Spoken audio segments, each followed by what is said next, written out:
उद्धव ठाकरेंचा माजी आमदार वैभव नाईकांना फोन आलाय। फोनवरून एसीबीने केलेल्या चौकशी संदर्भात माहिती घेण्यात आली।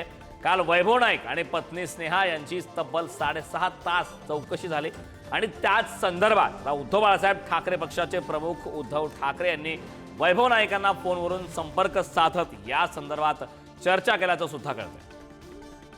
उद्धव ठाकरेंचे माजी आमदार वैभव नाईक यांची काल चौकशी झाली, त्यांच्यासह त्यांच्या पत्नीची सुद्धा चौकशी झाली। तब्बल 6 तास ही चौकशी चालली आणि या चौकशीनंतर आता उद्धव ठाकरे यांनी फोन करून वैभव नाईकांना या संदर्भात चर्चा केली, संवाद साधलाय। तब्बल 6.5 तास काल ही चौकशी झाली आणि या चौकशीच्या नंतर आता उद्धव ठाकरे यांनी या संदर्भात संवाद साधला। या संदर्भात ताजे अपडेट देण्यासाठी आपले प्रतिनिधी उमेश भुचडे आपल्यासोबत जोडलेत। उमेश, उद्धव ठाकरे यांनी वैभव नाईक यांना फोनवरून संवाद साधत काल जी चौकशी झाली त्या चौकशी संदर्भात माहिती घेतल्याचं कळतंय। काय या संदर्भात अधिकची माहिती?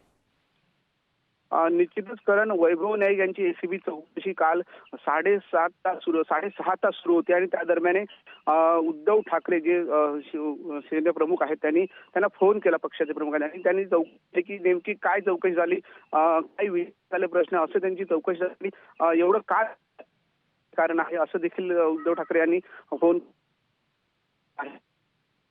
वैभव नाईक यांनी देखील त्यांना सगळं सांगितलेलं आहे, काय असं सिमेरा लागला आहे तोही सांगितलेला, अशी एक एकंदरीत चर्चा झाली आणि पक्षवाढीसाठी उद्धव ठाकरे हे त्यांच्या सोबत आहेत असं देखील याच्यात चर्चा झाली असले एक समजत आहे। आणि नेमकं आता वैभव नाईक हे त्यांनी ह्यानंतर पत्रकारांशी बोलताना असं देखील सांगितलं आहे की माझी ही एकट्याची लढाई, मी एकट्याने लढणार असं देखील सांगितलं आहे आणि पक्षप्रमुखांनी याची दखल घेतल्याचं एकत्रित दिसत आहे।